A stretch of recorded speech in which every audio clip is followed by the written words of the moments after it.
बिस्मिल्लाहिर्रहमानिर्रहीम। अस्सलाम वालेकुम। उम्मीद है कि आप खुश खुर्रम होंगे, अल्लाह आपको खुश खुर्रम रखे। मैं हूँ इकबाल एहसास और आप देख रहे हैं उर्दूदान। जैसे कि आपके इल्म में है कि पिछले लेक्चर में हमने फेडरल उर्दू का पहला हिस्सा जो है उसे हल किया था। आज हम फेडरल उर्दू का जो पेपर है जुमात नाम का, उसका दूसरा हिस्सा जो है वो हल करने की कोशिश करेंगे। अगर आप इस लेक्चर को गौर से देखेंगे और सुनेंगे तो फिर आप चाहे वो फेडरल का पर्चा हो, चाहे वो स्वाद बोर्ड का पर्चा हो, चाहे वो मर्दान का हो, चाहे वो किसी भी बोर्ड का पर्चा हो, तो आप उसको आसानी से हल कर सकते हैं। तो आप ज़रा देखिए कि फेडरल बोर्ड उर्दू पर्चा जो इसमें दूसरा सवाल जो है वो इस तरह दिया गया होता है कि दर्जिल इबारत को गौर से पढ़ें और नीचे दिए गए सवाल के जवाब अपने अल्फाज में लिखिए। ये 8 सवाल होते हैं और हर सवाल के 2 नंबरात होते हैं। अब हमारे वहाँ अक्सर तलबा और तालिबात ये गलती कर लेते हैं कि पैराग्राफ को पढ़ लेते हैं, फिर वही जवाब लिख लेते हैं जो पैराग्राफ में मौजूद हो और वही अल्फाज इस्तेमाल करते हैं जो कि उस पैराग्राफ में दिए गए होंगे। तो ये एक गलत तरीका है। मैंने यहाँ लिखा है कि वो कौन कौन से नुकात हैं जिसको हम अपने जहन में रखेंगे और हम जवाबात को लिखने की कोशिश करें। जिस आप सवाल को देखें, सबसे ज़रूरी चीज़ ये है कि हम सवाल को समझें कि सवाल में हमसे क्या मांगा जा रहा है। तो उसने सवाल में ये बताया कि दिए गए सवाल के जवाब अपने अल्फाज में लिखें। इसका मतलब है कि आप पैराग्राफ और अल्फाज जो इस्तेमाल ना करें बल्कि अपने अल्फाज इस्तेमाल करें। क्या तरीका है कि इबारत को कम अज़ कम 3 दफ़ा पढ़ना। इससे क्या हो जाता है कि तमाम वाक़यात, तमाम चीज़ें जो है वो आपके जहन में आ जाती हैं। तो पैराग्राफ को कम अज़ कम 3 दफ़ा तो ज़रूर पढ़ लिया करें। दूसरा नुकता है सवाल को कम अज़ कम 3 दफ़ा पढ़ना। फिर जो सवाल दिया गया होता है सवाल को 3 दफ़ा पढ़े ताकि आप सवाल को मफ़हूम समझे, सवाल का मफ़हूम समझे और उसमें जो मांगा जा रहा है उसको आप समझे। तीसरा नुकता है जवाब अपने और सिर्फ अपने अल्फाज में लिखना। कि आप ऐसा ना करें कि जो अल्फाज जो है पैराग्राफ में दिए गए हैं आप वहाँ देख के और वहाँ से हूबहू जो है आप नीचे उन्हीं अल्फाज का इस्तेमाल करें, तो ये एक गलत तरीका है। सही तरीका ये है कि आप उस जुमले को या उस जवाब को जो है अपने अल्फाज में लिखें, तो ये एक बेहतर तरीका होता है। चौथा नुकता है जवाब 2 से 4 सतूर में लिखना। यानी 2 नंबर का सवाल है तो 2 सतूर में लिख के, 3 में लिख के, निहायत 4 में लिख के, तो इतना जो है वो काफ़ी है। इससे ज़्यादा जो है लिखने की ज़रूरत नहीं है। हाँ, अलबत्ता अगर खुलासा या मरकज़ी ख्याल का अगर बताया गया है और सवालों में आपको कोई चीज़ नहीं आ रही है तो फिर आप खुलासा जो है 6 या 7 लकीरों तक जो है वो लिख सकते हैं। फिर अगला नुकता है कवायद का ख्याल रखना कि आप जो है उसमें रमूज़ या औक़ाफ़ का और मुज़क्कर मुअन्नस का, वाहिद जमा के तमाम चीज़ों का जो है आप ख्याल रखें। फिर एक जवाब और दूसरे जवाब के दरमियान एक लकीर छोड़ना कि जब आप एक जवाब लिख लेते हैं तो ज़रूरी है कि जब आप दूसरा जवाब लिखते हैं तो दोनों के दरमियान एक लकीर जो है वो खाली छोड़े। ये एक बेहतर और मुस्बत तरीका होता है। आखिर नुकता है साफ, वाज़ेह और खुशख़त लिखना। जब आप जवाब लिखते हैं तो आपका जवाब जो है साफ, खुशख़त और वाज़ेह जो है वो होना चाहिए। अक्सर ये होता है कि तलबा और तलिबात जो है उनके खुतूत का बड़ा मसला होता है।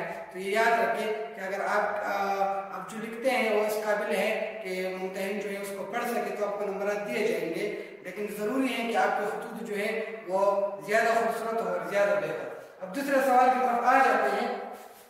ये हिस्सा 2 में भी हिस्सा शेर दर्जिल अल्फाज को गौर से पढ़े और नीचे दिए गए सवाल के जवाब लिख के उसमें से जो है 5 अशार दिए गए होते हैं, सही, और फिर आपने उन अशार को पढ़ना है और फिर नीचे सवालात होते हैं तो उन सवालात के आपने जवाब जो है वो देने हों।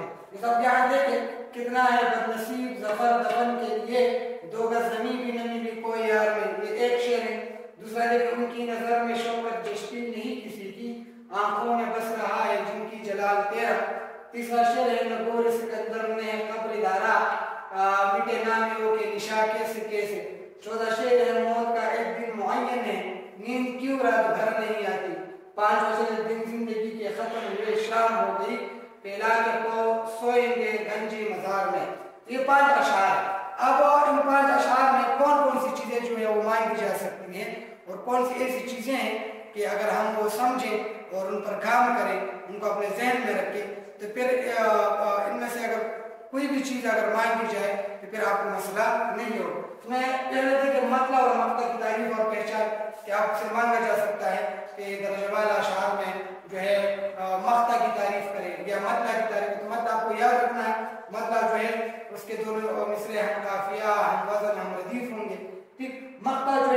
मक्ता गज़ल के आखिरी शेर को कहते हैं जिसमें मुसन्निफ ने अपना नाम जो है वो इस्तेमाल किया, अपने तखल्लुस इस्तेमाल किया। तो हमें कैसे पता चलेगा कि मुसन्निफ का तखल्लुस कौन सा है? तो जिस लफ्ज़ के ऊपर ये वाली अलामत हो तो आप समझे कि मतलब ये जो है ये मक्ता है।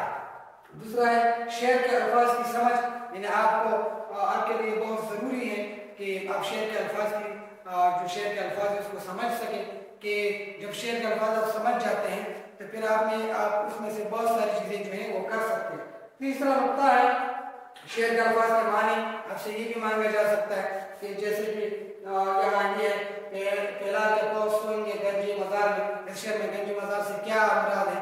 तो आपको जो है तमाम अशआर जो आपकी किताब में है, चाहे वो हम हिस्सा नज़म के या हिस्सा गज़ल के, उनमें से हर शेर के लफ्ज़ी मानी जो है या अल्फाज के मानी जो है वो भी आपको याद रखने हैं। ये देखिए शेर का मफ़हूम भी आपको याद रखना चाहिए। ये भी आपसे पूछा जा सकता है कि जैसे इन अशआर में से शेर नंबर 3 का मफ़हूम अपने अल्फाज में लिखिए, तो तमाम अशआर के मफ़हूम जो है वो आपके ज़हन में होने चाहिए। अच्छा, शेर के शायर का नाम आपसे ये भी पूछा जा सकता है, जैसे कि मौत का एक दिन मुआयन है, नींद की रात भर नहीं आती, शेर नंबर 4 के शायर का नाम क्या है?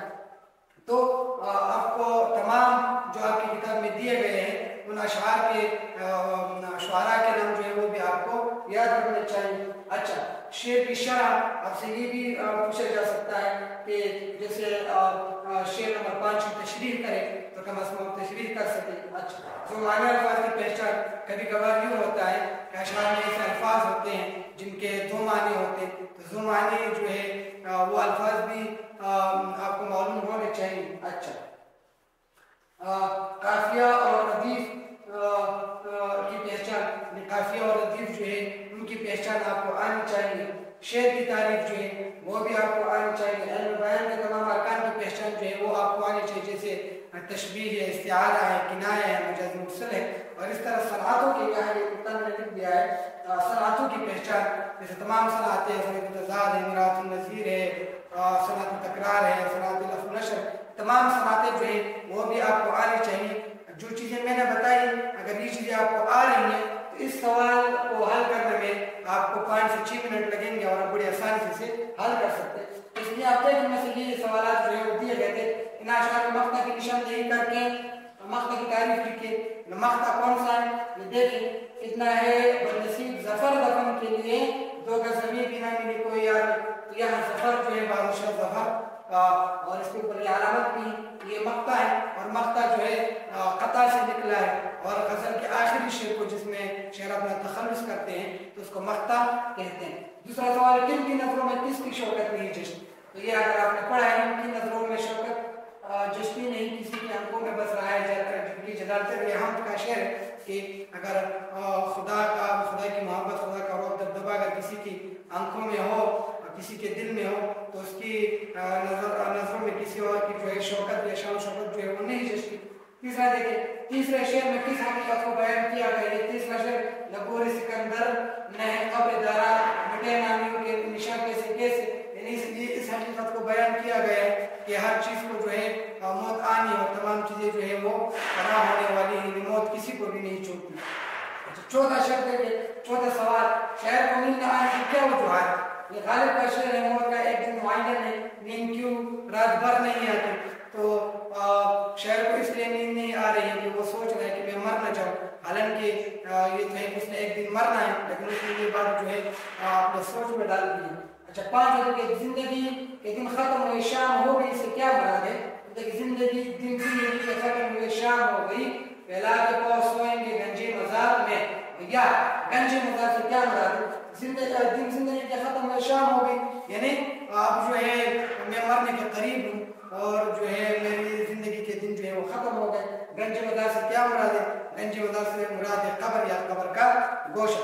तो आप देखें इन तमाम चीज़ों को जो मैंने यहाँ लिख दिया है, यहाँ कवर किया गया है। ये ज़रूरी नहीं है कि यही सवाल जो है पेपर में दिए जाए, आपकी किताब में से कोई भी अशआर उठा सकते हैं, नज़म से भी, हम से भी, नाज से भी, गज़लों में से भी, लेकिन अगर आपको ये तमाम नुकात जो हैं इस पर आप काम करें और इसको आप समझें तो फिर आपको इनके जवाब लिखने में बड़ी आसानी होगी। تو امید ہے کہ آپ کو یہ لیکچر سمجھ آ گیا ہوگا. انشاءاللہ اگلے لیکچر میں ہم اس کا تیسرا حصہ حل کرنے کی کوشش کریں گے. تب تک اللہ کو امان. خدا